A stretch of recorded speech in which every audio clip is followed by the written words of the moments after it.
సంధ్య థియేటర్లో జరిగిన ఘటన నేపథ్యంలో అల్లు అర్జున్ పై పోలీసులు కేసు నమోదు చేశారు. కాగా ఈ రోజు అల్లు అర్జున్ ను పోలీసులు అరెస్ట్ చేశారు. కాగా నాంపల్లి కోర్టు అల్లు అర్జున్ కు రిమాండ్ విధించింది. అల్లు అర్జున్ కు మధ్యంతర బెయిల్ మంజూరు చేసింది high court. Icon star Allu Arjun arrest కలకలం రేపుతుంది. సంధ్య థియేటర్లో జరిగిన ఘటన నేపథ్యంలో అల్లు అర్జున్ పై పోలీసులు కేసు నమోదు చేశారు. కాగా ఈ రోజు అల్లు అర్జున్ ను పోలీసులు అరెస్ట్ చేశారు. కాగా నాంపల్లి కోర్టు అల్లు అర్జున్ కు రిమాండ్ విధించింది. హైకోర్టులో కూడా Allu Arjun quash petition cancel చేసింది. దాంతో అల్లు అర్జున్ ను చెంచల్గూడ జైలుకి తరలించారు పోలీసులు. కాగా ఇప్పుడు హైకోర్టు అల్లు అర్జున్ కు మధ్యంతర బెయిల్ మంజూరు చేసింది. సంధ్య థియేటర్ తొక్కిసలాటలో A11 గా అల్లు అర్జున్ ను చేర్చారు పోలీసులు. ఈ రోజు అల్లు అర్జున్ ను అరెస్ట్ చేశారు పోలీసులు. నాంపల్లి కోర్టు అల్లు అర్జున్ కు రిమాండ్ విధించింది. హైకోర్టు కూడా అల్లు అర్జున్ వేసిన క్వాష్ పిటిషన్ ను క్యాన్సిల్ చేసింది. దాంతో అల్లు అర్జున్ ను చెంచల్గూడ జైలుకి తరలించారు. కాగా చివరి నిమిషంలో అల్లు అర్జున్ కు మధ్యంతర బెయిల్ మంజూరు చేసింది కోర్టు.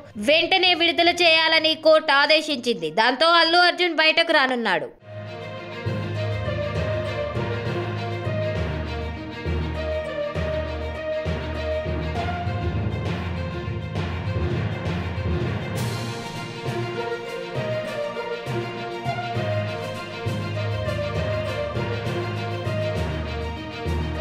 సంధ్య థియేటర్లో జరిగిన ఘటన నేపథ్యంలో అల్లు అర్జున్ పై పోలీసులు కేసు నమోదు చేశారు. కాగా ఈ రోజు అల్లు అర్జున్ ను పోలీసులు అరెస్ట్ చేశారు. కాగా నాంపల్లి కోర్టు అల్లు అర్జున్ కు రిమాండ్ విధించింది. అల్లు అర్జున్ కు మధ్యంతర బెయిల్ మంజూరు చేసింది high court. Icon star Allu Arjun arrest కలకలం రేపుతుంది. సంధ్య థియేటర్లో జరిగిన ఘటన నేపథ్యంలో అల్లు అర్జున్ పై పోలీసులు కేసు నమోదు చేశారు. కాగా ఈ రోజు అల్లు అర్జున్ ను పోలీసులు అరెస్ట్ చేశారు. కాగా నాంపల్లి కోర్టు అల్లు అర్జున్ కు రిమాండ్ విధించింది. హైకోర్టులో కూడా Allu Arjun quash petition cancel చేసింది. దాంతో అల్లు అర్జున్ ను చెంచల్గూడ జైలుకి తరలించారు పోలీసులు. కాగా ఇప్పుడు హైకోర్టు అల్లు అర్జున్ కు మధ్యంతర బెయిల్ మంజూరు చేసింది. సంధ్య థియేటర్ తొక్కిసలాటలో A11 గా అల్లు అర్జున్ ను చేర్చారు పోలీసులు. ఈ రోజు అల్లు అర్జున్ ను అరెస్ట్ చేశారు పోలీసులు.